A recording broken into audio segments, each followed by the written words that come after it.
Gary stormed into the room, his voice firm and commanding. Stop. The word echoed through the tense air, halting Victor's actions mid-motion. Victor turned slowly, a sly smile spreading across his face. Finally, Victor said, his tone dripping with mockery. I was wondering when you'd realize your girl was being taken. Took you long enough. Victor cast a quick glance at April, who was trembling, her eyes darting between the two men. You're quite the stubborn one, Victor added, his grip loosening slightly as he pretended to consider her.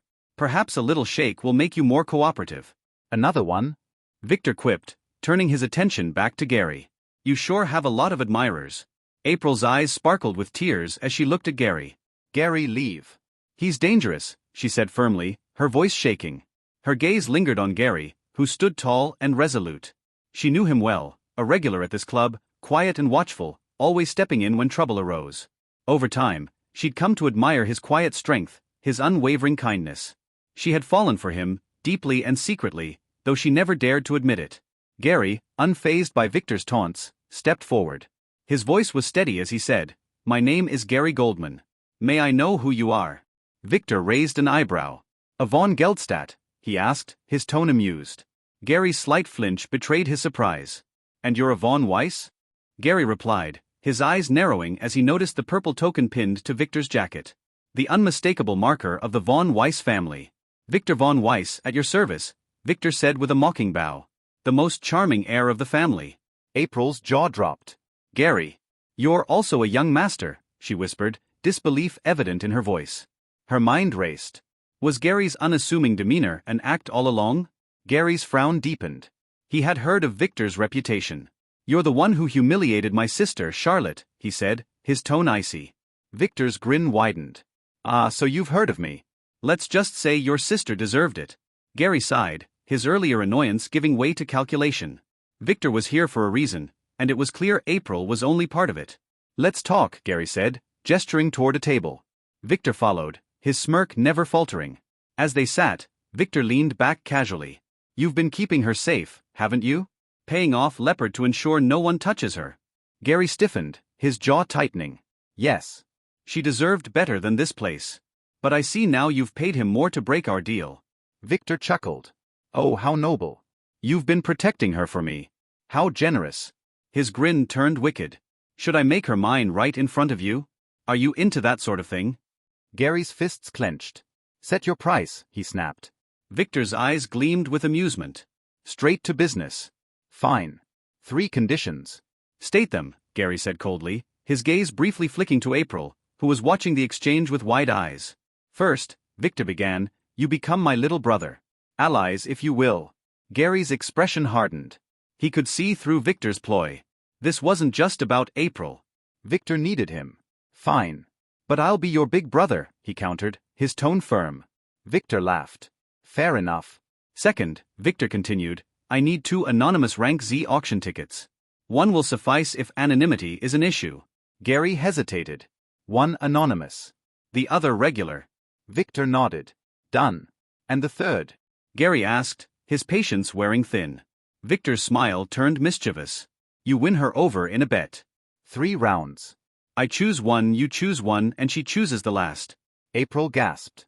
I'm not a prize to be won, she protested, her voice trembling. Victor shrugged. It's just a game. Besides, this way you'll know who truly deserves you. Gary sighed, realizing he had little choice. Fine. My bet first. Arm wrestling. Victor smirked. If you insist. Moments later, Gary's arm slammed onto the table with a resounding thud. His eyes widened in shock. Victor's strength was beyond anything he expected. My turn, Victor said, still grinning. April, who's more handsome? Me or Gary? April's face turned scarlet. Gary, she admitted shyly, not meeting Victor's gaze. Victor feigned hurt, his laughter easing the tension. And now your turn, my dear. April hesitated, then blurted, a drinking contest. She'd seen Gary drink before and assumed he could hold his liquor. Victor and Gary exchanged looks, both knowing the truth. Gary's alcohol tolerance was non-existent. Victor downed his drink and dramatically collapsed onto the table. Gary seized the opportunity, guiding April out of the room with a confident smile. You're mine now, he said softly, his hand warm around hers. April didn't resist. For the first time, she allowed herself to hope. As they left, Victor raised his head, watching them go. His smile faded, replaced by a contemplative look. "Be happy," he murmured, before turning to his waiting entourage. "Let's go. We have our own business to attend to." It was 5 a.m. Lily, perched atop a tree, watched as the van left the heavily guarded mansion, heading toward Tetraquad City. "Troy has just left." "Confirm," Nora said through the earpiece. "He's in the car." "Confirmed," Sky replied. "Nora, follow the car." "Sky, contact Archie and begin the infiltration operation," Lily commanded. Her gaze shifted to a man flipping a newspaper on a balcony across the street. Damn it, the spies were still watching her. Hopefully, they wouldn't interfere. According to her young master, their mission was merely to monitor her and ensure her safety in emergencies. It was 2 p.m. when a lazy Victor woke up the next day. He was alone in the hotel room, the muffled sound of Margaret's voice coming from outside. She was showing Alpha her new dresses, purchased during a morning shopping spree where she had maxed out 3 of Victor's credit cards. "Good morning, young master," Theta greeted as she entered the room. "Will you be dining here, or shall we go out?" "You haven't eaten lunch yet?" Victor asked. "No. Margaret dragged us shopping all morning," she replied. "Then let's go eat." "I know a good restaurant," Victor said, jumping out of bed and beginning to change his clothes. "Young master, a man came earlier with these tickets," Theta said, handing him 2 golden envelopes. One bore his name, the other an X. Victor quickly inspected them, confirming they were auction tickets. "Alpha," he called as he stepped out of the room, interrupting Margaret's fashion show. Dressed only in pants, his muscular chest on display, he turned heads. "Yes." "Ah," Alpha stammered, blushing as she averted her gaze. She didn't know why, but he looked really good. "Take these," Victor said, handing her the tickets. "You'll attend the auction alone today. I'll guide you via these communication talismans. Activate one only when you're seated, each lasts 5 hours. Why not use regular communication devices?" she asked. "The auction will be jammed to block spies and the press," he explained, slipping a ring onto her hand. "This ring contains artifacts I've decided to auction off. Add them to today's items and ensure your identity remains hidden." Alpha nodded as she watched him put on his shirt with Theta's help. "You'll also need to bid against me to raise Hannah's price," Victor added. "And if you see something worth buying, feel free." She glared at him before walking out without another word. She knew what needed to be done. "What about us, young master?" Margaret asked. "Dress up. You two will accompany me to the auction. Don't you want to witness how arrogant and domineering your young master can be?" he teased with a chuckle. "We already know how arrogant you are," Margaret shot back, rolling her eyes. She would soon realize she was mistaken. At 3 p.m., Victor left the hotel with Margaret and Theta in tow. Paul, serving as Margaret's unwilling porter all morning, shot her venomous glares. Her bold red dress left little to the imagination, further fueling his irritation. "Why are you looking at my woman?" Victor scolded, smacking Paul's head. "Prepare the car. We're going to the Morning Star restaurant for lunch. And don't even think about skipping, or I'll call the elders this time." Paul grumbled under his breath but obeyed, running to fetch the car. Damn it. Why did Victor have to be an elite family heir? Yesterday, Victor had interrupted Paul's romantic pursuits, scolded him for 15 minutes, and punished him by assigning toilet cleaning duties. He'd barely slept 2 hours before Margaret woke him to play mule. "Let's go," Victor said, taking Margaret's hand and a blushing Theta's as they left. 30 minutes later, they arrived at the restaurant, renowned for its exquisite views and unique dishes. "Sir, do you have a reservation?" the waiter at the door asked. "No." "Get me your best table," Victor replied, flashing his token. The waiter frowned, unfamiliar with this particular token. Before he could respond, a man behind them sneered. "What an idiot. Thinks he can just walk in. Kick him out and stop wasting our time." The man's companion, a provocatively dressed woman, added, "Husband, beggars shouldn't even dream of coming here. They don't know reservations are booked months in advance." Margaret's glare silenced the woman. "Sir, please wait a moment," the waiter said politely, signaling for the manager while scrutinizing Victor's token. Most guests here were VIPs, and he dared not act rashly. The arrogant man showed his reservation ticket on his phone, smirking at Victor. "See, that's how you," he froze mid-sentence, his eyes widening as he noticed Theta. "Robin!" he exclaimed. "You! Aren't you dead?" Theta flinched, recognizing him as her cousin, Erwin Bloodflint. "Aye," she began, but Victor's reassuring hand on her shoulder gave her strength. "I am young Master Victor's maid." "Don't speak to me, you filthy commoner," she said coldly, clinging to Victor's arm. Owen's face twisted with rage. Who do you think you are, you illegitimate? His words were cut off as Victor's fist connected with his jaw, sending him sprawling just as the manager arrived. Young Master Owen, the manager exclaimed, hurrying to assist. He froze upon noticing Victor's token. May I have your name, young master? He asked cautiously. Victor von Weiss, Victor declared arrogantly. Now, where's my room? The manager straightened, his demeanor shifting. Maria, escort young Master Victor to the Golden Room and fulfill his every request, he ordered, signaling for staff to handle Owen discreetly. Victor followed the waitress, squeezing Theta's trembling hand. The Golden Room was not the most luxurious but was the best available at the time. Victor didn't mind, he was here to eat. After ordering, Victor turned to Theta, who looked uncomfortable under Margaret's curious gaze. Do you want to talk now? Victor asked. I don't mind waiting. Margaret glared at him, dying of curiosity. Theta hesitated, then nodded. That guy was my cousin, Owen Bloodflint, she began. My real name is Robin Bloodflint. Margaret gasped. The Bloodflint family? Theta nodded, explaining her tragic backstory, her rise to heirship, and the attempted assassination that led her to Victor. Tears welled in her eyes as she finished. Victor stood and hugged her. Don't worry. As long as you're with me, no one will touch you. His words brought a small smile to her face. Meanwhile, far away, a woman received a shocking phone call about Robin's survival. Panic set in as she realized the implications. Robin's connection to a von Weiss heir would strengthen her claim to the Bloodflint inheritance. She needed to act quickly, but her plans would be too late. Victor was already steps ahead, preparing to bring Theta into the spotlight at one of the year's most publicized events. Hey, welcome to Firescale Audiobooks. If you enjoy our audiobooks, please consider subscribing to the channel. Also, feel free to share your review in the comments section below. Gary stormed into the room, his voice firm and commanding. Stop. The word echoed through the tense air, halting Victor's actions mid-motion. Victor turned slowly, a sly smile spreading across his face. Finally, Victor said, his tone dripping with mockery. I was wondering when you'd realize your girl was being taken. Took you long enough. Victor cast a quick glance at April, who was trembling, her eyes darting between the two men. You're quite the stubborn one, Victor added, his grip loosening slightly as he pretended to consider her. Perhaps a little shake will make you more cooperative. Another one? Victor quipped, turning his attention back to Gary. You sure have a lot of admirers. April's eyes sparkled with tears as she looked at Gary. Gary, leave. He's dangerous, she said firmly, her voice shaking.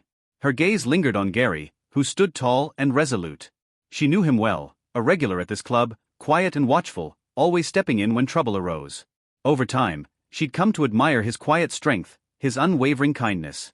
She had fallen for him, deeply and secretly, though she never dared to admit it. Gary, unfazed by Victor's taunts, stepped forward. His voice was steady as he said, My name is Gary Goldman. May I know who you are? Victor raised an eyebrow. A von Geldstadt, he asked, his tone amused. Gary's slight flinch betrayed his surprise. And you're a von Weiss? Gary replied, his eyes narrowing as he noticed the purple token pinned to Victor's jacket. The unmistakable marker of the von Weiss family. Victor von Weiss, at your service, Victor said with a mocking bow. The most charming heir of the family. April's jaw dropped. Gary. You're also a young master, she whispered, disbelief evident in her voice. Her mind raced. Was Gary's unassuming demeanor an act all along? Gary's frown deepened. He had heard of Victor's reputation. You're the one who humiliated my sister, Charlotte, he said, his tone icy. Victor's grin widened. Ah, so you've heard of me. Let's just say your sister deserved it. Gary sighed, his earlier annoyance giving way to calculation. Victor was here for a reason, and it was clear April was only part of it. Let's talk, Gary said, gesturing toward a table.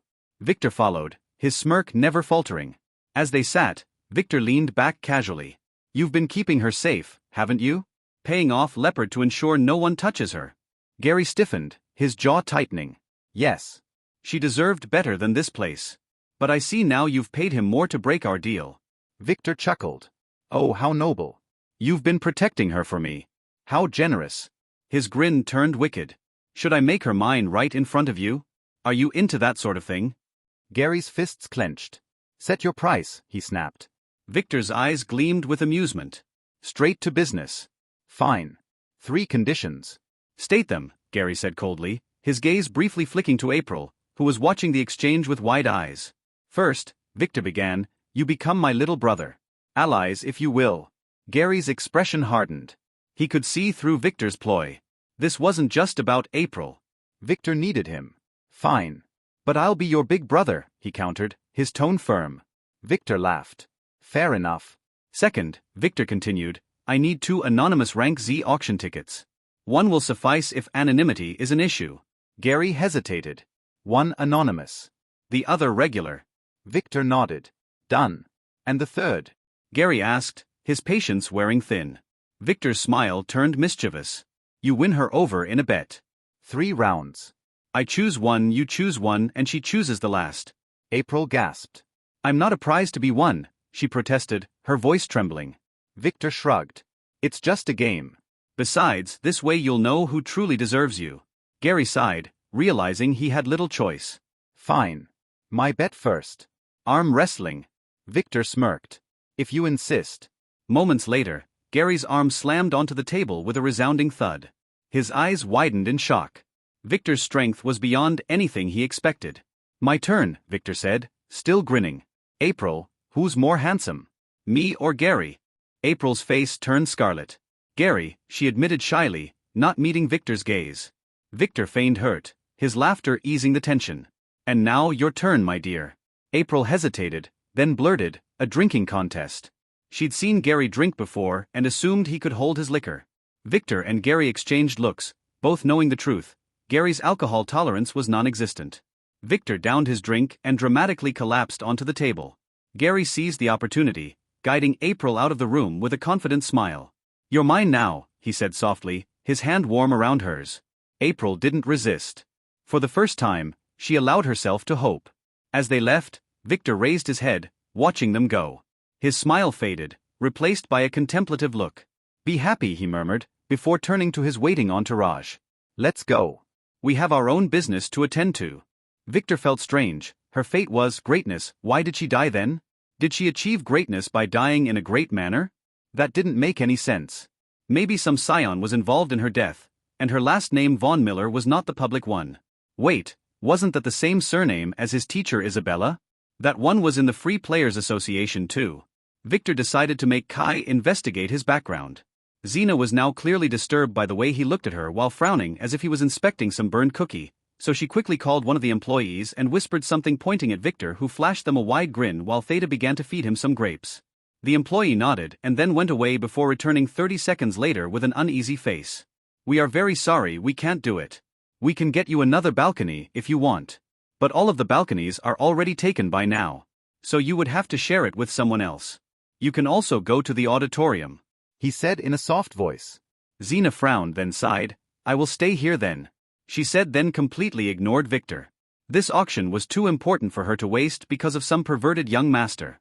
Victor chuckled and activated his disguise skill, then gestured to Margaret to act as if he was still on the balcony before shifting using his ring to the room below his where a man in a black cloak was busy watching the crowd. Name, Toral Almir. Level, 49. Class, Wizard. Authority 4. Strength, 70. Agility, 70. Intelligence, 80. Luck, 24. Charm, 27. Order, 41. Skills. Casting A. Fireball A. Survival A.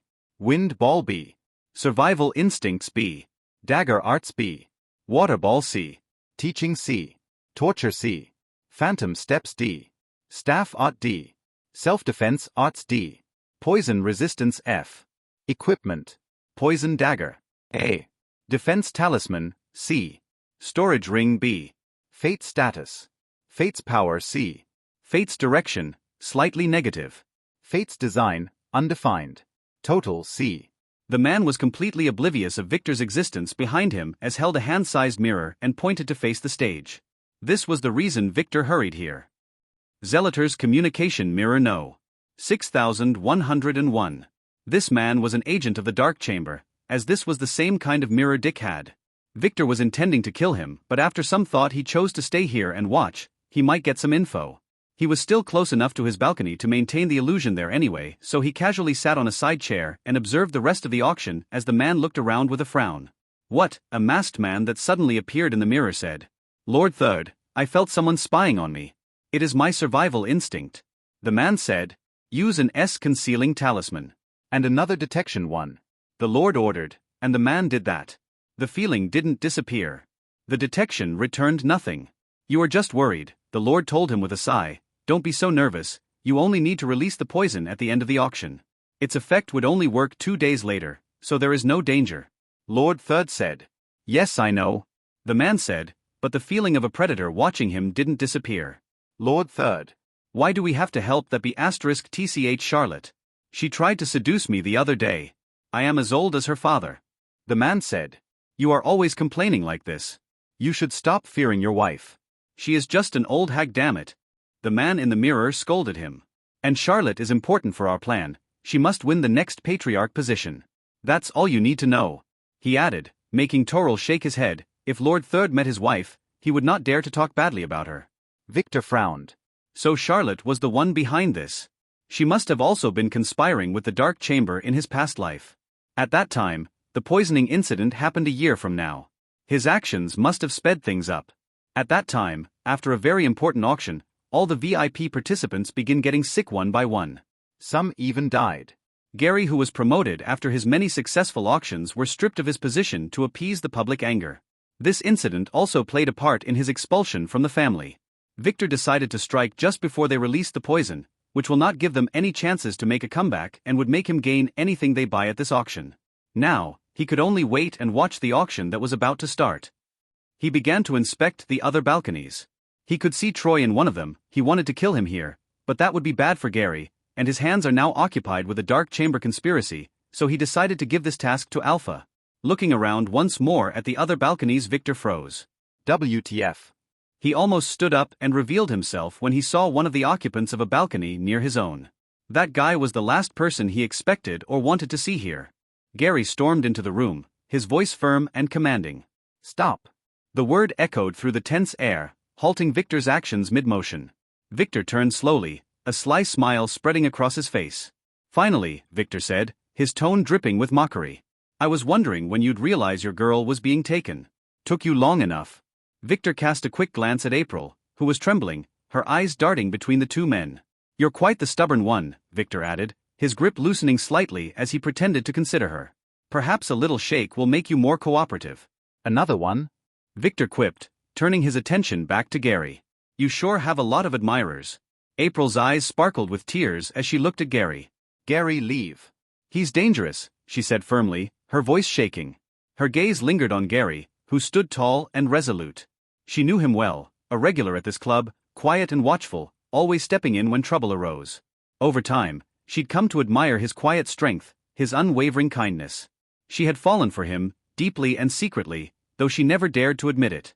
Gary, unfazed by Victor's taunts, stepped forward. His voice was steady as he said, My name is Gary Goldman. May I know who you are? Victor raised an eyebrow. A von Geldstadt, he asked, his tone amused. Gary's slight flinch betrayed his surprise. And you're a von Weiss? Gary replied, his eyes narrowing as he noticed the purple token pinned to Victor's jacket. The unmistakable marker of the von Weiss family. Victor von Weiss, at your service, Victor said with a mocking bow. The most charming heir of the family. April's jaw dropped. Gary. You're also a young master, she whispered, disbelief evident in her voice. Her mind raced. Was Gary's unassuming demeanor an act all along? Gary's frown deepened. He had heard of Victor's reputation. You're the one who humiliated my sister, Charlotte, he said, his tone icy. Victor's grin widened. Ah, so you've heard of me. Let's just say your sister deserved it. Gary sighed, his earlier annoyance giving way to calculation. Victor was here for a reason, and it was clear April was only part of it. Let's talk, Gary said, gesturing toward a table. Victor followed, his smirk never faltering. As they sat, Victor leaned back casually. You've been keeping her safe, haven't you? Paying off Leopard to ensure no one touches her. Gary stiffened, his jaw tightening. Yes. She deserved better than this place. But I see now you've paid him more to break our deal. Victor chuckled. Oh, how noble. You've been protecting her for me. How generous. His grin turned wicked. Should I make her mine right in front of you? Are you into that sort of thing? Gary's fists clenched. Set your price, he snapped. Victor's eyes gleamed with amusement. Straight to business. Fine. 3 conditions. State them, Gary said coldly, his gaze briefly flicking to April, who was watching the exchange with wide eyes. First, Victor began, you become my little brother. Allies if you will. Gary's expression hardened. He could see through Victor's ploy. This wasn't just about April. Victor needed him. Fine. But I'll be your big brother, he countered, his tone firm. Victor laughed. Fair enough. Second, Victor continued, I need 2 anonymous rank Z auction tickets. One will suffice if anonymity is an issue. Gary hesitated. One anonymous. The other regular. Victor nodded. Done. And the third? Gary asked, his patience wearing thin. Victor's smile turned mischievous. You win her over in a bet. 3 rounds. I choose one, you choose one, and she chooses the last. April gasped. I'm not a prize to be won, she protested, her voice trembling. Victor shrugged. It's just a game. Besides, this way you'll know who truly deserves you. Gary sighed, realizing he had little choice. Fine. My bet first. Arm wrestling. Victor smirked. If you insist. Moments later, Gary's arm slammed onto the table with a resounding thud. His eyes widened in shock. Victor's strength was beyond anything he expected. My turn, Victor said, still grinning. April, who's more handsome? Me or Gary? April's face turned scarlet. Gary, she admitted shyly, not meeting Victor's gaze. Victor feigned hurt, his laughter easing the tension. And now your turn, my dear. April hesitated, then blurted, a drinking contest. She'd seen Gary drink before and assumed he could hold his liquor. Victor and Gary exchanged looks, both knowing the truth. Gary's alcohol tolerance was non-existent. Victor downed his drink and dramatically collapsed onto the table. Gary seized the opportunity, guiding April out of the room with a confident smile. You're mine now, he said softly, his hand warm around hers. April didn't resist. For the first time, she allowed herself to hope. As they left, Victor raised his head, watching them go. His smile faded, replaced by a contemplative look. Be happy, he murmured, before turning to his waiting entourage. Let's go. We have our own business to attend to. Victor kept an eye on Sebastian and Evan. Although he didn't know how he could have escaped, he had a few theories. But he really underestimated a scion's power again. He could only shake his head, he still didn't have enough info on how science worked. All the knowledge he had came from some incomplete experiments, ancient books, and the top secret letters that a certain hidden sect sent to the top powers after the reckoning, telling everyone about science and that they should stop trying to kill them. The powers were not convinced at first, but after a few sects got obliterated by natural phenomena, they got the message. Too bad that the von Weiss family was long burnt to the ground by that point. Ladies and gentlemen, welcome to the annual Golden Auction, a young pretty lady declared, making Victor look back at the stage. She stepped lightly on her high heels heading to the center as the last arriving guests took their seats and the hall's door closed. First, allow us to welcome you all here and to thank our host, young Master Gary Goldman, she said, pointing to the highest balcony where Gary sat with a stern old man. The woman didn't know him, but if she did, she would be kneeling on the ground. Victor only heard of this legendary man, he never met him. He was dead when he came here in his past life. Harvey von Geldstadt.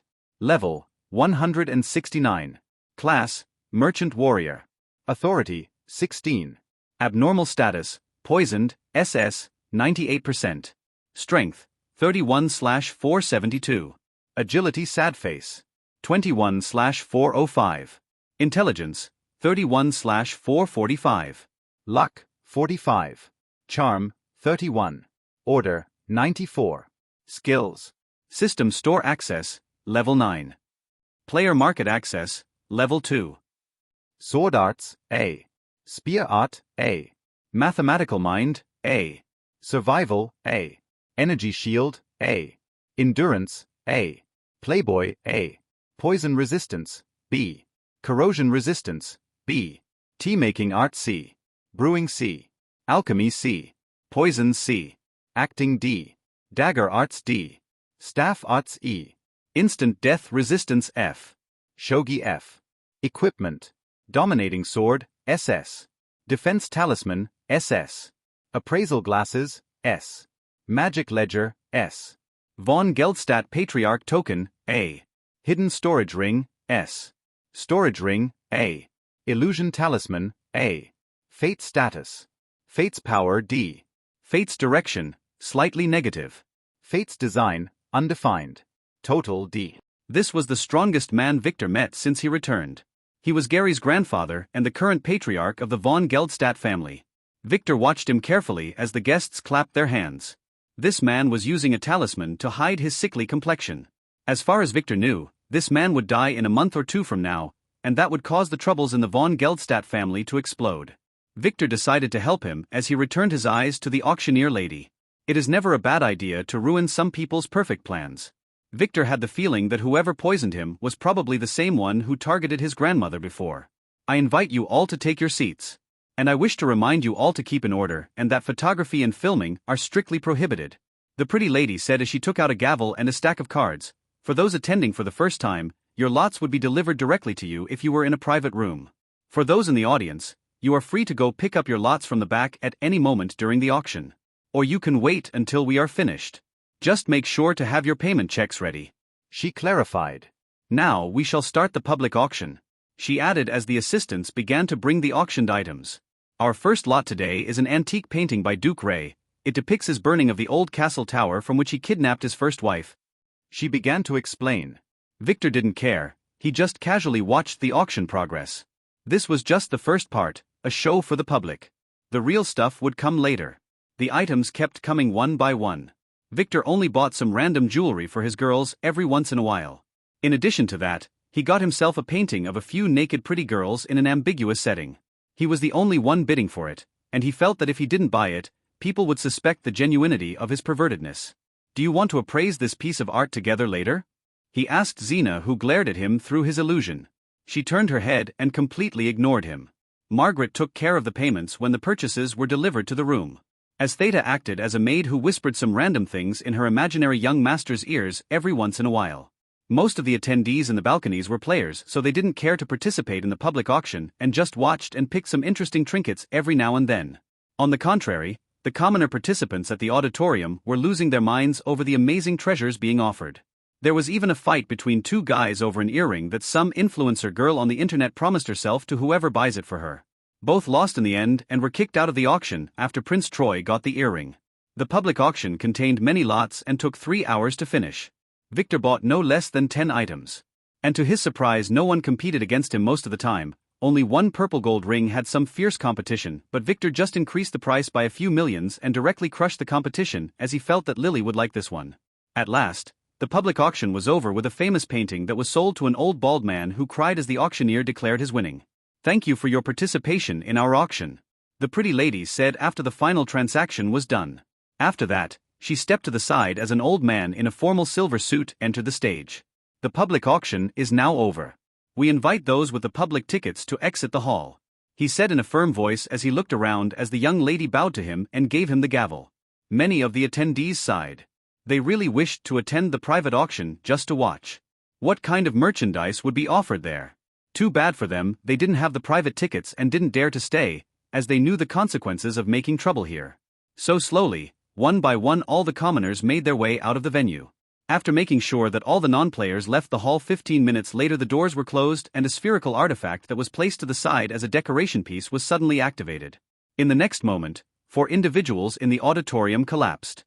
Those were normal humans who didn't leave and used various means to trick the auction employees. This device only worked to knock out mortals and didn't work on players. Every year some idiots would end up staying, mostly aspiring journalists and troublemakers. The auctioneer quickly gestured to the guards, who grabbed the unfortunate unconscious attendees and dragged them away to become fish food.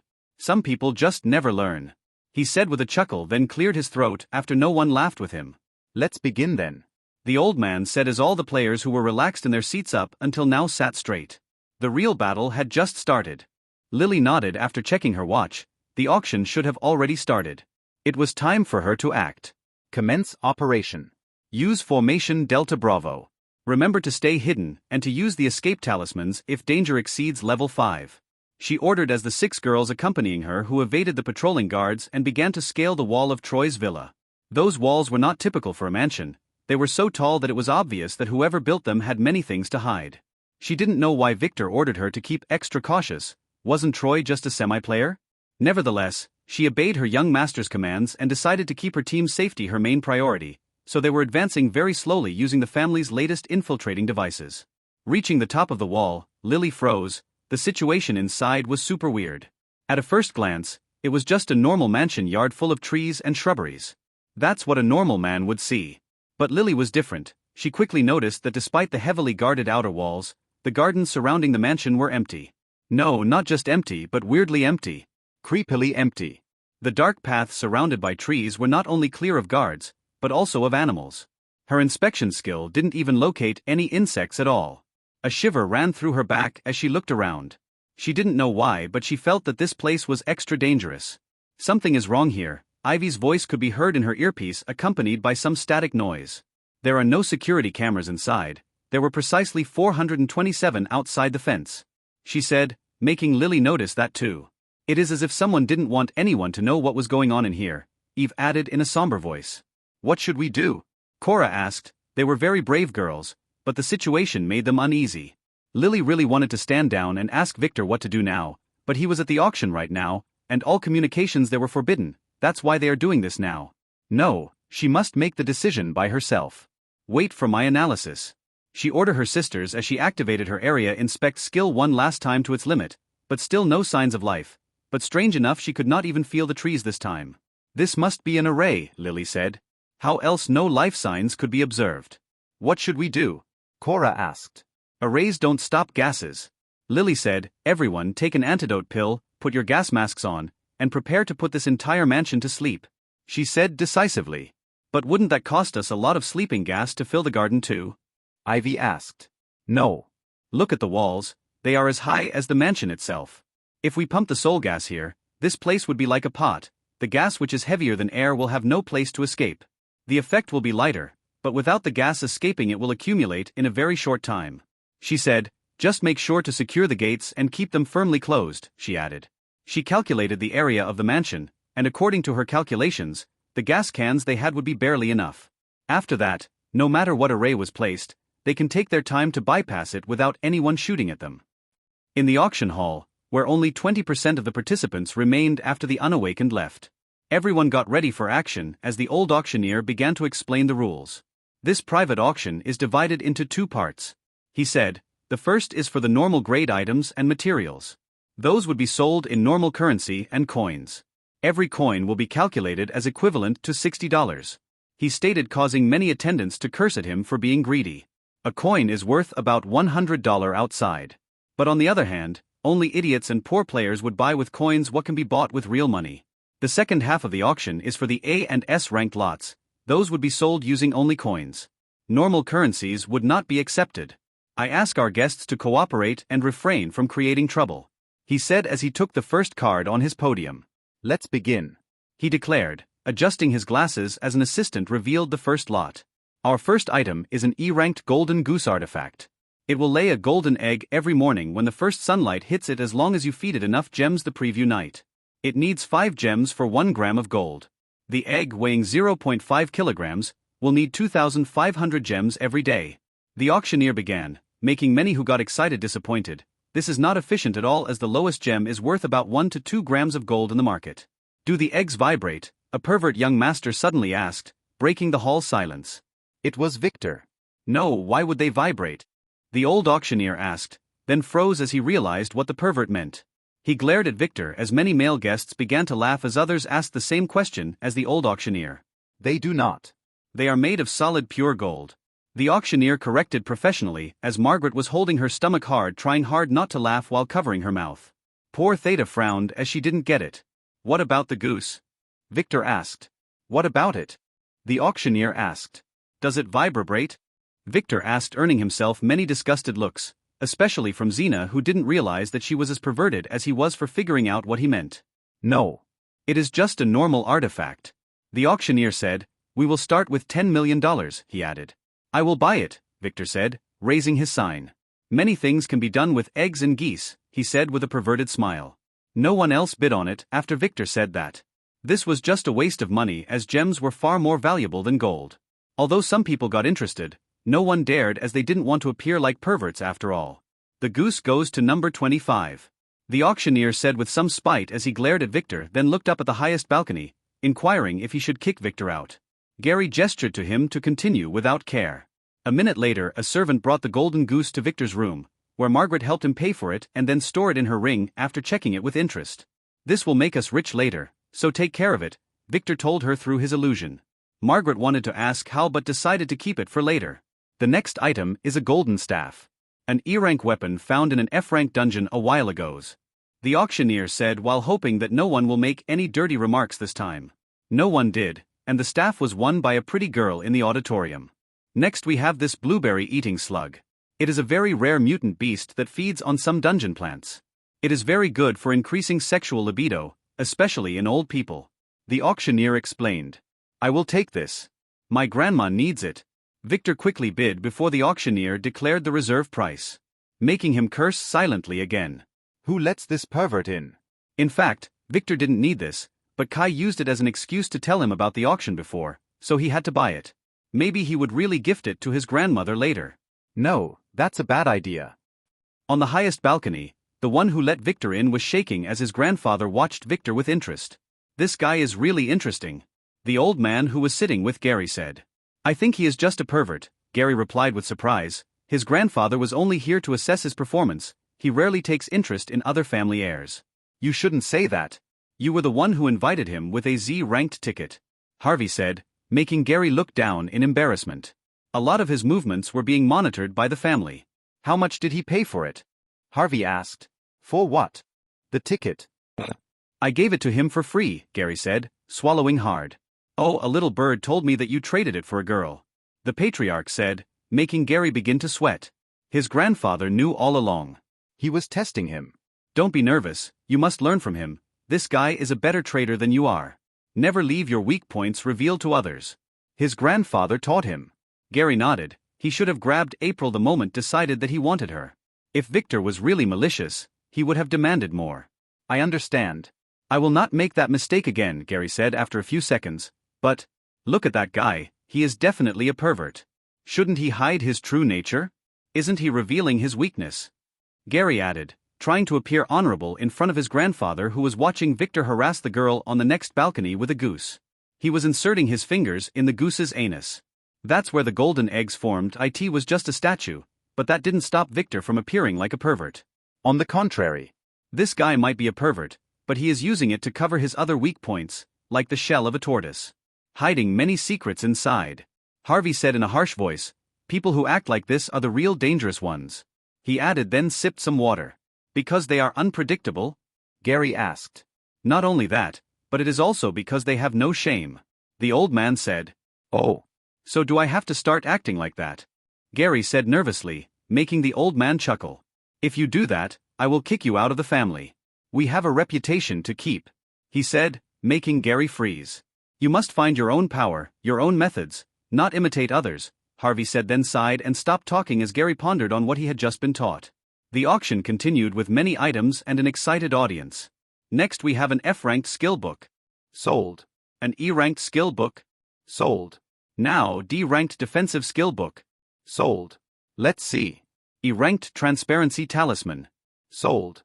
Next we have this feather that was found in a lava dungeon. It was appraised as an E-rank feather of some mythic bird.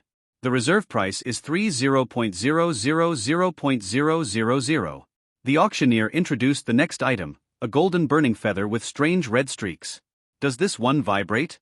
Victor asked again, causing the professional auctioneer who was in full swing to almost stumble and fall. No, it does not. We don't have anything vibrating on this auction. The auctioneer stated as he wished to simply kick Victor out. Why would he ask that? The eggs were excusable, but this was a feather. Sure, it was big. But it's a fucking feather. It doesn't vibrate. Why do you want it? Victor turned to face Margaret and asked as if she were the one who wanted it. He had the looks of someone wondering why would anyone want anything that doesn't vibrate. Margaret suppressed her giggles. She knew that he was using her to make an excuse to bid for the feather, so she did her part. I like it, young master. I think it would look nice with my new costume, she said as the auction hall fell silent to hear what she had to say. The one with the fluffy feathers under the belly? Victor asked while pondering. Didn't I accidentally rip that one last night? No. The other one. The one with the strings and peacock tail you bought me last week. She corrected him in a slutty manner as Theta blushed heavily. She had the feeling that Margaret and Victor were made for each other, a couple of perverts. Oh. The one with that hole. Victor licked his lips. Then I will take it, Victor said as many young men in the audience began to have wild fantasies. The reserve price is $5.000.000. The auctioneer wanted to finish this quickly. $10,000,000,000, Victor quickly bid, causing many guests to shake their heads. Kids nowadays are all perverts who only think with their balls. Although Victor tried hard to act like a pervert hoping to snag the feather easily, his foolish plan failed quickly as the guests here were not fools. This feather had many uses, and they will not let him get it easily. The competition was fierce, but after the price reached 100 million, only two bidders were left, young Master Victor and an elder of some minor unimportant sect. The Flying Myth Sect. Young man. Just leave this feather to us and we will be very thankful in the future. If not, HM, the elder could only begin to make threats with his eyes when his funds began to dry up.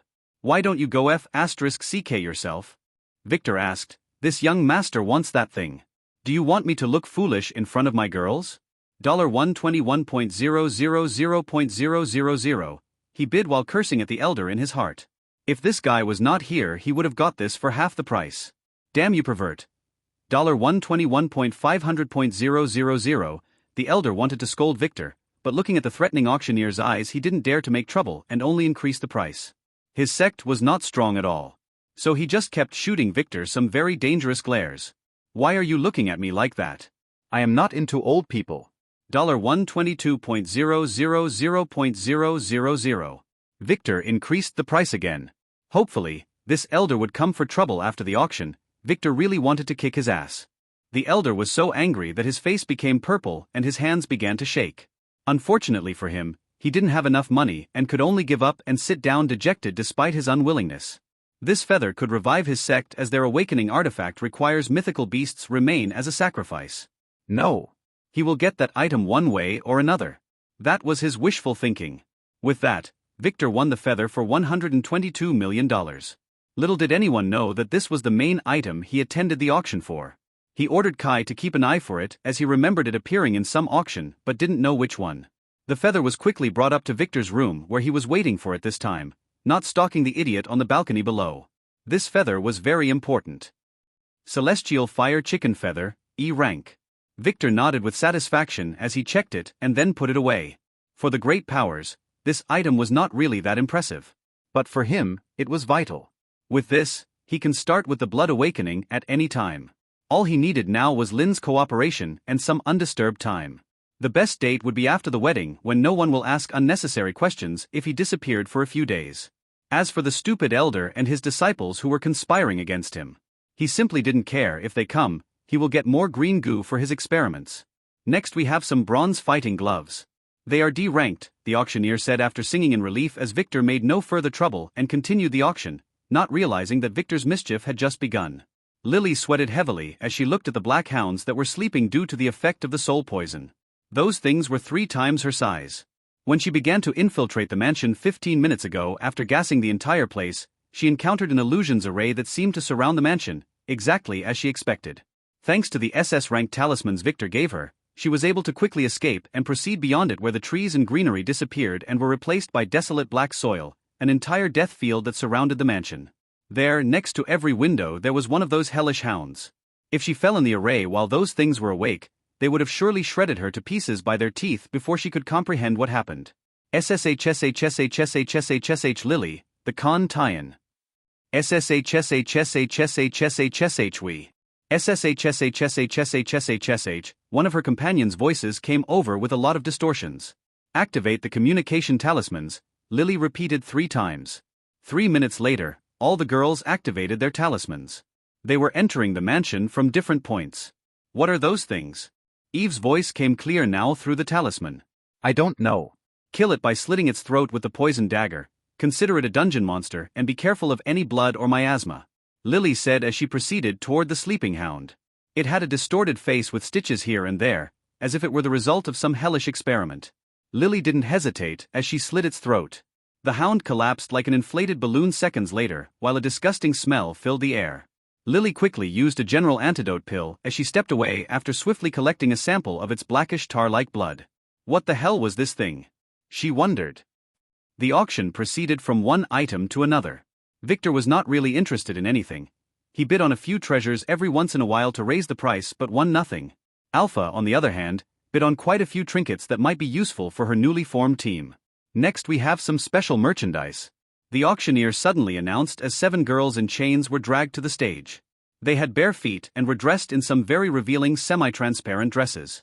Hannah, who was one of them, was shaking as she was pushed forward and watched the audience inspect her. She was wondering how she ended up like this. Victor was hesitant. The situation was a little risky as he didn't expect Sebastian to be there. He was pondering if he should just step away and leave her to him. That bastard was sure to save her from Evan, but she would surely be his after that. After some thought, Victor quickly made his decision. He really needed an alchemist. Also, Alpha would really hate him if he let Hannah go. And most importantly, he didn't want Hannah to end up as a Sebastian food. So he will fight for her. On the other side of the hall, Sebastian, despite his angry eyes, couldn't stop his tongue from licking his lip when he saw her in that dress. He was quick to squeeze his master's arm though. "She is Hannah," he said, pointing to her, making Evan squint his eyes.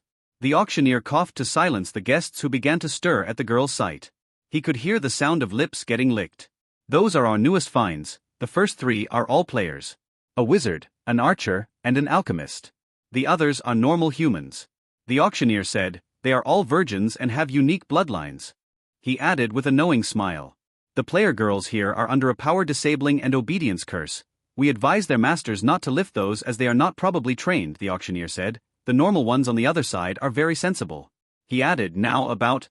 He began to speak but was rudely interrupted by another inappropriate interjection by the same very perverted young master. "You lied to me," Victor suddenly yelled as he stood up, making the auctioneer pause after realizing that Victor was talking to him. "What?" the auctioneer asked while wondering what was wrong with this pervert now. "That girl is definitely vibrating. You said nothing vibrated here, you lied to me." Victor continued to yell angrily, pointing at Hannah, making almost every guest look at him and then at the girl strangely. She was obviously shaking out of fear. Can that be considered vibrating? The auctioneer tried hard to keep his calm and suppress his anger as he looked at Gary and Harvey at the top balcony. Sadly, they signaled him to continue and ignore Victor. "Yes. "It was my mistake," the old auctioneer said as he looked back down after a light cough. He really wanted to kick Victor's ass at that moment. But his masters didn't allow it. How about we start with her? She is an alchemist with an unidentified bloodline. Lowest price is $25 million. He stated, wanting to appease Victor as soon as possible. $30,000,000. "I want her." Victor quickly bidded. 40. Some pervert on another balcony raised the price. 45. Xena bid this time. She was here to save those miserable girls. 50. This time it was Troy. Although he was hidden behind the curtain, Victor could easily identify him. 55. 56. 57. 59. The bids kept getting higher. "Elder, let me bid more," some sex young master begged his elder as he looked at Hannah. She was his type. Fool. "Do you think our sex finances came out of your mother's tits? Your father might spare you, but he would surely kick my ass if I allowed this." "That's enough." The elder scolded and forced his perverted young master to stop as the bidding continued. 60, 65, 67, 68, 69, a fat bald man bid as he licked his lips. There was a lot of lip licking tonight. 70 millions. Xena bid as she squeezed her fist. There were a lot of squeezed fists too. 80 million. Sebastian's master declared as he tried hard to feel any bloodline signs from Hannah. Too bad he felt nothing. But that's to be expected as the Von Richters sealed their heirs' bloodlines before helping them escape. He needs to touch her to make sure. But he didn't dare to make trouble in this hall. 150 million. This time it was Alpha who had enough, and wanted to finish Hannah's misery quickly. The crowd was surprised by the sudden price increase, but they quickly forgot about her as Victor spoke. 300 million. He doubled the price directly again. "Oh, really? Is she worth all that? What does his father do for a living?" "Shoo, I will tell you later. Mommy, get me the one with the white hair." What a pervert." "Yuck, you are drooling on me." "Damn it." The audience was in shock as most people stopped bidding. Damn that perverted bastard. Xena cursed as the price far exceeded her budget. She was here to save those girls. And maybe convince them to join the Free Players Alliance. 500 million, Sebastian bid in anger, making his master grab his shoulder. He didn't have access to a lot of money from the family, and couldn't spend what he had this easily, as he only held coins and he wanted those to buy a very important item later using them. Hannah looked with some hope at Sebastian's balcony as she recognized his voice. She was worried about him for the last few days. Thankfully he was alright. And now he will save her. 550 million, Victor stated arrogantly. This vibrator girl is mine. he added, shattering her dreams. 600 million, Alpha said while cursing at her perverted young master. 650 million, Victor stated again, making everyone gasp again. Was this girl really worth this money? Who is that guy? Sebastian's master asked a waitress who was bringing him some fruits as he placed some money in her pocket. Number 25 should be Victor von Weiss, the waitress said as she glanced at her tablet. This man also had a Z-ticket, so he had some rights to know who is who. and the other one? Number 37. He asked, pointing at Alpha's balcony. It is an anonymous ticket. The waitress replied, then slowly withdrew. What should we do, master? Sebastian asked. Bid until 800 million. The master replied. If the bidder was someone of a lower status or weak background, he would have let him win and then stole Hannah from his hand. Too bad Victor was a name he knew well. He was the new rising heir in the von Weiss family, so he can't face him right now, fearing that he might disturb the family's plan. He could only grab Hannah legally for now. 700 million, Sebastian bidded. 710 million, Alpha said, trying to act as if she was nearing her limit. 750 million, Victor added while wondering if he should just give up on Hannah and take the money. 800 million, Sebastian stated directly as he sweated. 1 billion, Victor said, making the crowd gasp. This time no one replied. This girl for 1,000,000,000. 3, 2. The auctioneer began the countdown, causing Sebastian to squeeze his master's hand. Evan hesitated, then decided to risk it and sacrifice the coins that he wanted to use to buy the final item. Sebastian was a scion, and surely pay him back one way or another. $1 500,000,000, Evan yelled, stopping the countdown. And making Sebastian breathe in relief. $2 000,000,000, Victor bid after a bit. He was really considering taking the money at this time. Victor decided that he would abandon Hannah if Evan bid higher. Evan didn't.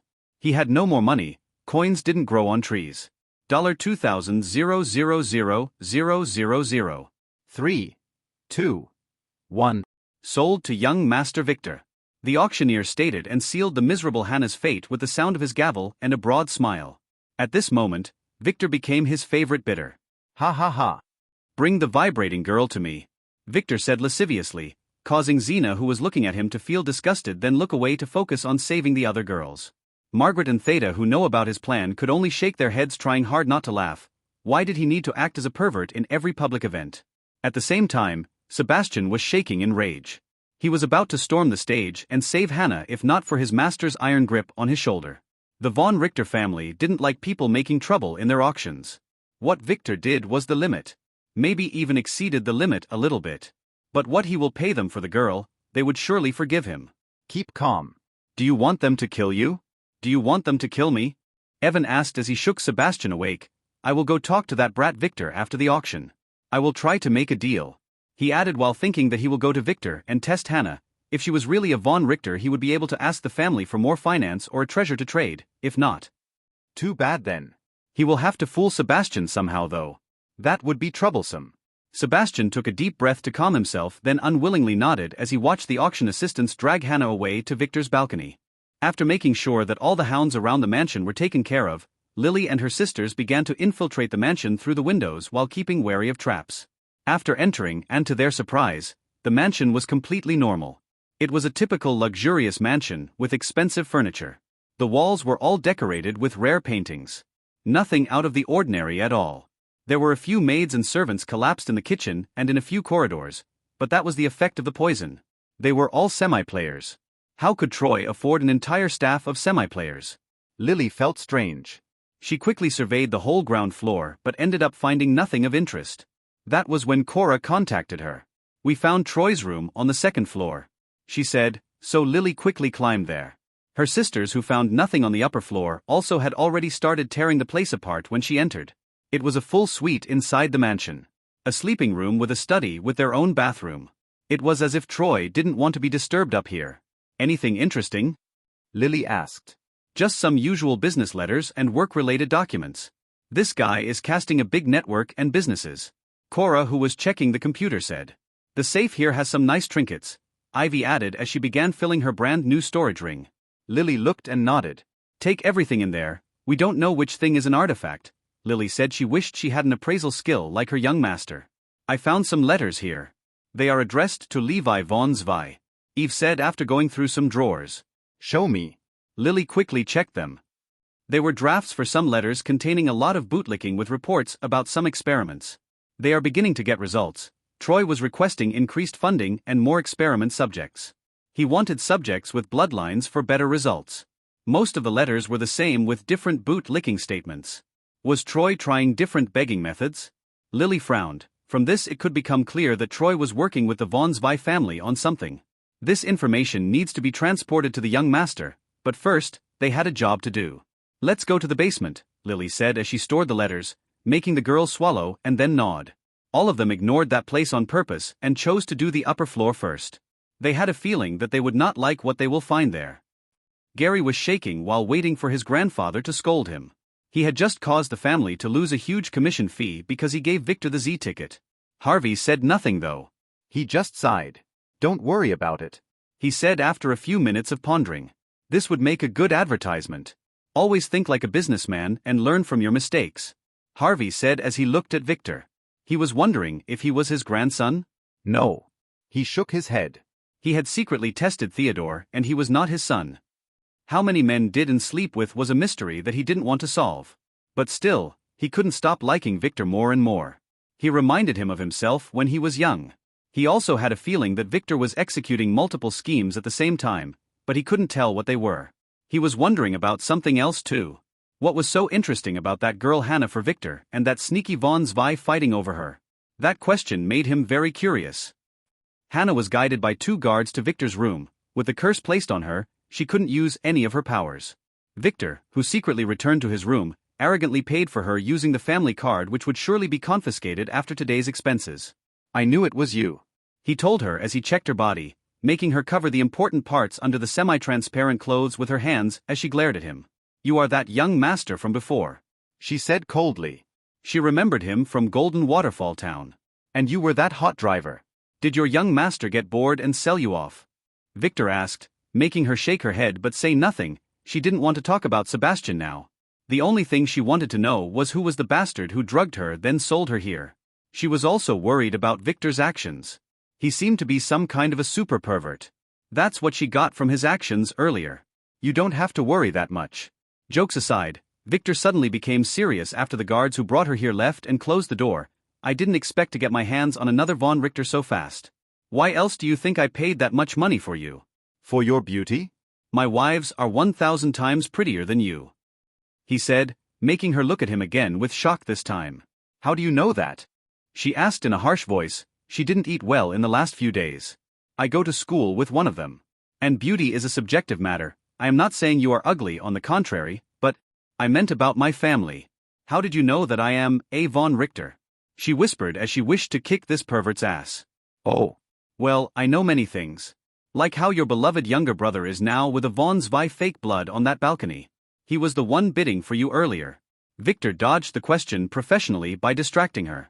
You are lying, she said as she looked out of the balcony.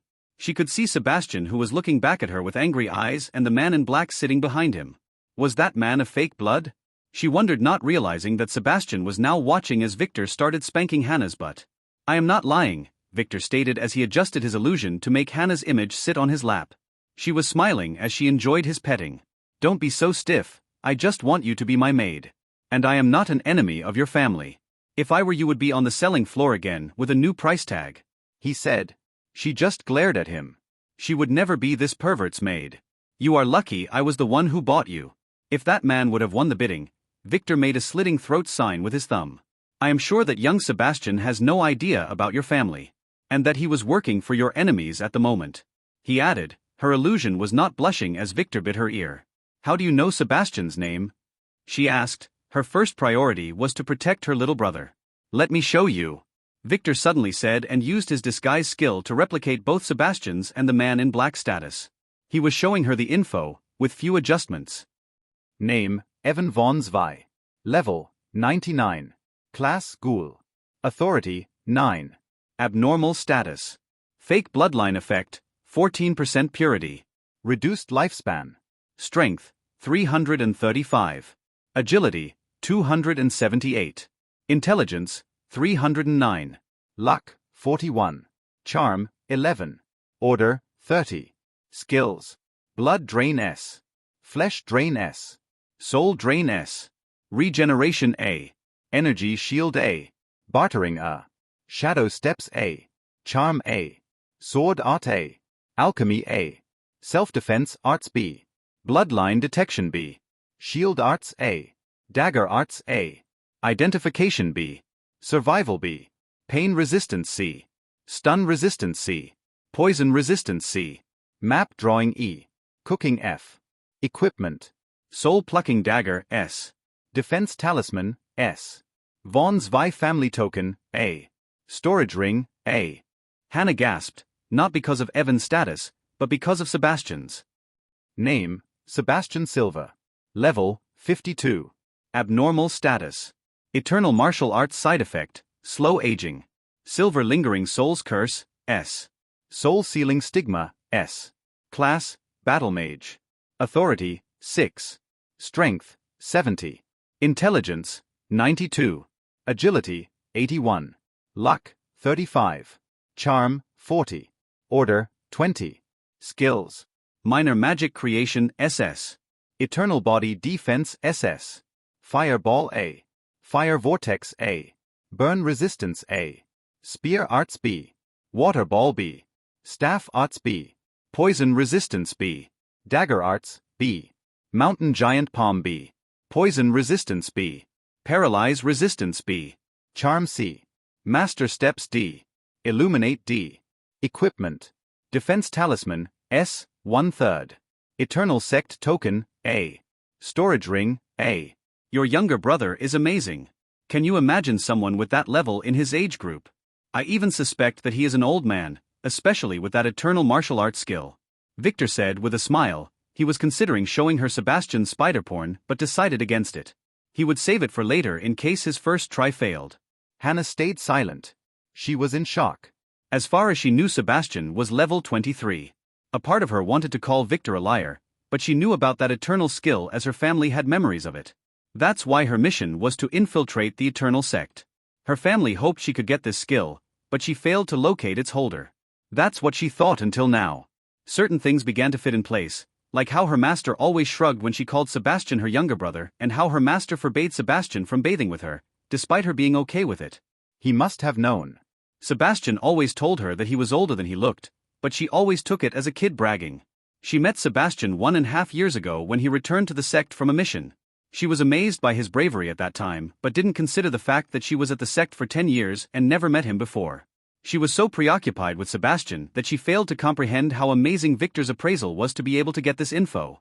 She would understand after she calmed down in a few days. It took her a few minutes to think. She thought about that man Evan. He had a Vaughn's Vi token. And had that ghoul class. She knew from her family's memories what it meant.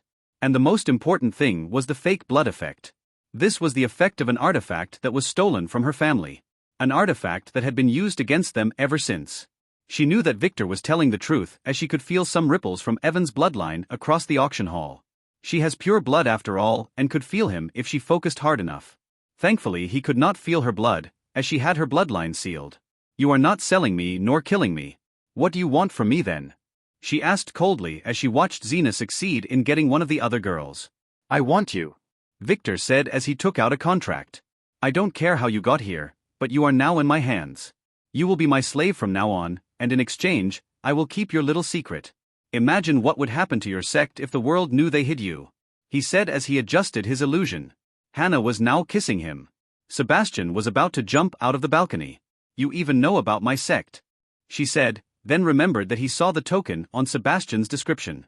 Her sect was hidden deep in the mountains, and they were forbidden from exposing it. She glared at Victor, then at the contract with some hesitation. Imagine what would happen if I were to return you to Sebastian right now. That man would surely find out about you, then extract your bloodline and eat your flesh to extend his lifespan. He would also probably eat Sebastian, who would try to save your life, Victor said, making her frown. What do you propose? She asked. I have a way to hide you. And although I can't guarantee Sebastian's safety 100%, I can promise that I will make sure that his life will not be in any danger. You just have to sign the contract, then act as if you fell in love with me. That would make Sebastian lose hope of getting you back, and that man would not harm him. He seemed to have taken him as a disciple, Victor said, making her glare at him and then out at Sebastian, who was talking angrily to the man in black while that man was patiently explaining some things to him. He didn't seem to be planning to hurt him. "You have 5 minutes to decide," Victor said as he casually bid on the last girl. In the end, he also lost it to Xena, who shot him some angry glares for raising the price. He didn't care, he already had a lot of girls, and didn't mind losing some who didn't have rare classes. And being with Xena was not bad for them. The Players' Alliance would be the best place for weak players after the reckoning. Finally, the 2 awakened girls ended up in Xena's hand with 1 normal girl. The other 3 girls were taken by Troy, who bid a lot for them. "Your time is over," Victor looked back at Hannah and said as he glared at her. "Shall I sell you to the Von Zwei family or will you work for me?" he asked, pressuring her. She was not thinking straight, and he was further using that to disorient her and make her sign the contract. "Add a condition not to make me fight against my sect and family members. And that you will keep my secret," Hannah said at last as she watched Theta and Margaret, who were sitting silently on the side. "And also, "That you will never force me to do any perverted things." "As long as you don't want me to," Victor said, making her glare at him again. As if she would ever do that.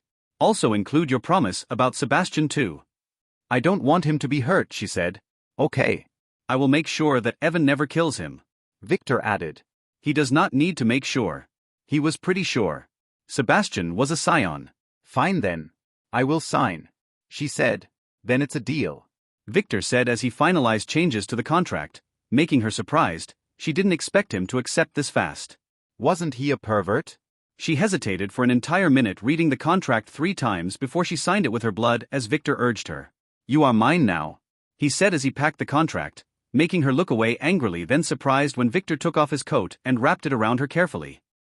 She remembered that she was practically naked. "Stay here and watch. If my guess is correct that man would come here after the auction, make sure to do as I tell you," Victor added as he began to explain some things to her, while stealthily using his ring to move to the lower room again to keep an eye on the idiot in there. Sebastian, on the other hand, had just watched her show Victor her body before he covered her with his coat after spanking her again and telling her that it's not the time for that. Was Hannah a pervert? Why was she the one harassing that young master? He was about to go crazy.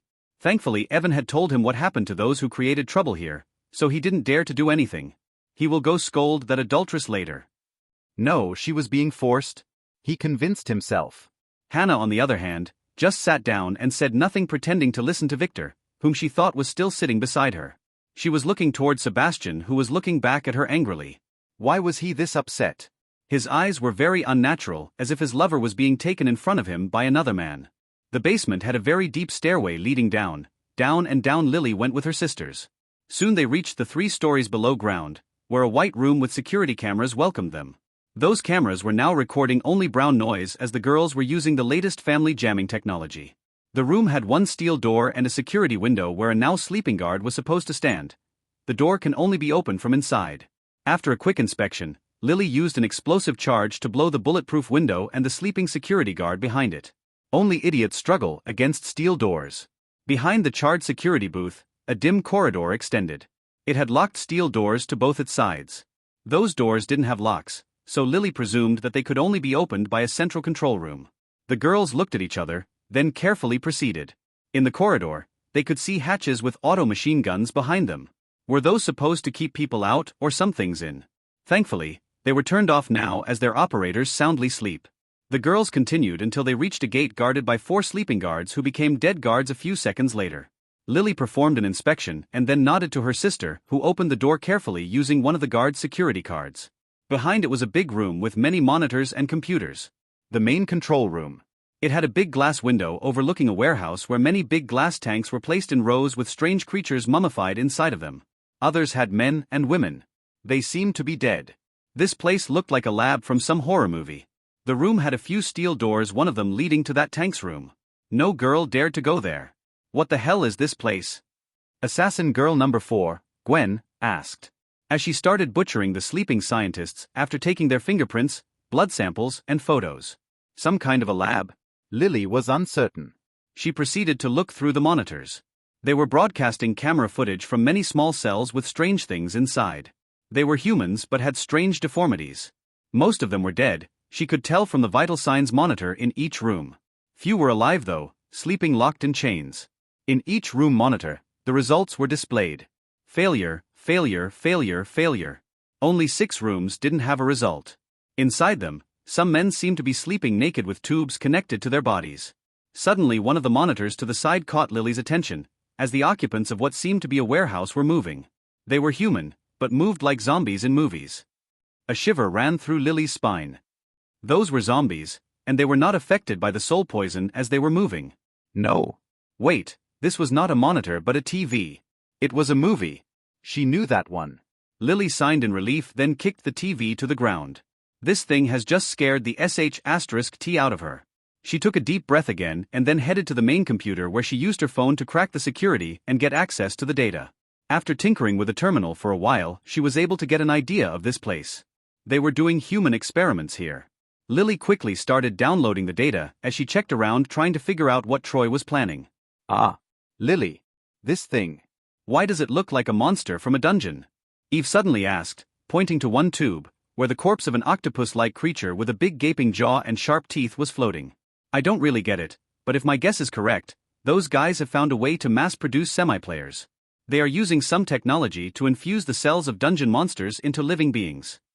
The procedure seems to be risky, but there is a 10% chance to turn humans into a semi-player, and granting them some of the monster's powers. She said as she swallowed while looking at the data. Aren't dungeon monsters impossible to take out? They would disintegrate the moment you defeat them. You can't even put them in the storage ring. I tried. Isla asked with a frown. I don't know how they did it either, Lily said. I finished downloading the data here. Let's go check on the cells and take some samples. She added with some hesitation. Ah, let's go, shouted a little, encouraging herself.